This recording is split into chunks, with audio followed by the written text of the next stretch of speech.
In the 2nd year of his reign, Nebuchadnezzar had dreams. His mind was troubled and he could not sleep. So the king summoned the magicians, enchanters, sorcerers, and astrologers to tell him what he had dreamed. When they came in and stood before the king, he said to them, I have had a dream that troubles me, and I want to know what it means. Then the astrologers answered the king, May the king live forever. Tell your servants the dream, and we will interpret it. The king replied to the astrologers, This is what I have firmly decided. If you do not tell me what my dream was and interpret it, I will have you cut into pieces and your houses turned into piles of rubble. But if you tell me the dream and explain it, you will receive from me gifts and rewards and great honor.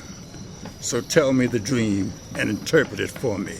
Once more they replied, Let the king tell his servants the dream, and we will interpret it.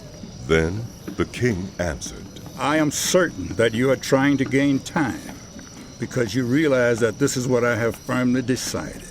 If you do not tell me the dream, there is only one penalty for you. You have conspired to tell me misleading and wicked things, hoping the situation will change. So then, tell me the dream, and I will know that you can interpret it for me.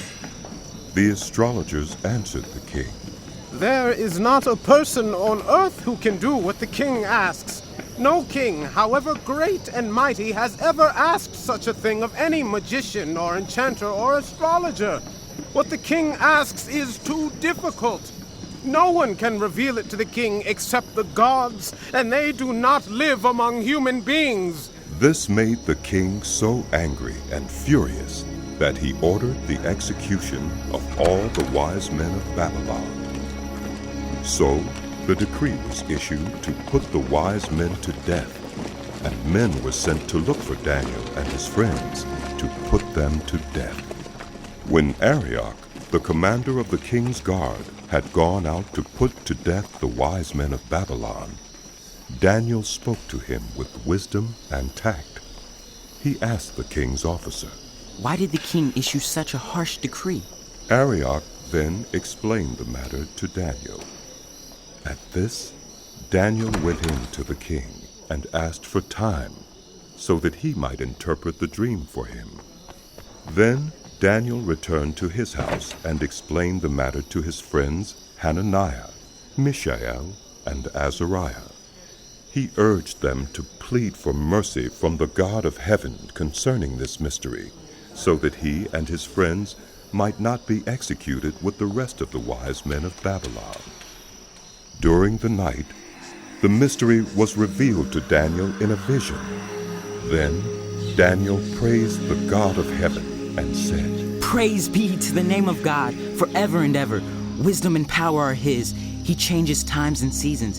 He deposes kings and raises up others. He gives wisdom to the wise and knowledge to the discerning. He reveals deep and hidden things.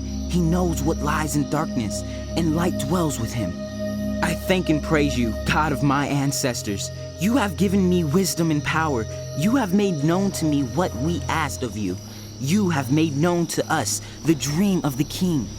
Then Daniel went to Arioch, whom the king had appointed to execute the wise men of Babylon, and said to him, Do not execute the wise men of Babylon. Take me to the king, and I will interpret his dream for him. Arioch took Daniel to the king at once and said, I have found a man among the exiles from Judah who can tell the king what his dream means. The king asked Daniel, also called Belteshazzar, Are you able to tell me what I saw in my dream and interpret it? Daniel replied, No wise man, enchanter, magician, or diviner can explain to the king the mystery he has asked about. But there is a God in heaven who reveals mysteries. He has shown King Nebuchadnezzar what will happen in days to come. Your dream and the visions that pass through your mind as you were lying in bed are these. As your majesty was lying there, your mind turned to things to come, and the revealer of mysteries showed you what is going to happen. As for me, this mystery has been revealed to me, not because I have greater wisdom than anyone else alive, but so that your majesty may know the interpretation and that you may understand what went through your mind. Your majesty looked, and there before you stood a large statue, an enormous, dazzling statue, awesome in appearance. The head of the statue was made of pure gold, its chest and arms of silver, its belly and thighs of bronze, its legs of iron, its feet partly of iron and partly of baked clay. While you were watching, a rock was cut out, but not by human hands. It struck the statue on its feet of iron and clay and smashed them. Then the iron, the clay, the bronze, the silver, and the gold were all broken to pieces and became like chaff on a threshing floor in the summer. The wind swept them away without leaving a trace. But the rock that struck the statue became a huge mountain and filled the whole earth. This was the dream, and now we will interpret it to the king. Your Majesty, you are the King of Kings. The God of heaven has given you dominion and power and might and glory. In your hands he has placed all people everywhere, and the beasts of the field and the birds in the sky. Wherever they live, he has made you ruler over them all. You are that head of gold. After you, another kingdom will arise, inferior to yours. Next, a third kingdom, one of bronze, will rule over the whole earth. Finally, there will be a fourth kingdom, strong as iron, for iron breaks and smashes everything. And as iron breaks things to pieces, so it will crush and break all the others. Just as you saw that the feet and toes were partly of baked clay and partly of iron, so this will be a divided kingdom. Yet it will have some of the strength of iron in it, even as you saw iron mixed with clay. As the toes were partly iron and partly clay, so this kingdom will be partly strong and partly brittle. And just as you saw the iron mixed with baked clay, so the people will be a mixture and will not remain united, any more than iron mixes with clay. In the time of those kings, the God of heaven will set up a kingdom that will never be destroyed, nor will it be left to another people. It will crush all those kingdoms and bring them to an end, but it will itself endure forever. This is the meaning of the vision of the rock cut out of a mountain, but not by human hands, a rock that broke the iron, the bronze, the clay, the silver, and the gold to pieces. The great God has shown the king what will take place in the future. The dream is true, and its interpretation is trustworthy. Then King Nebuchadnezzar fell prostrate before Daniel and paid him honor, and ordered that an offering and incense be presented to him.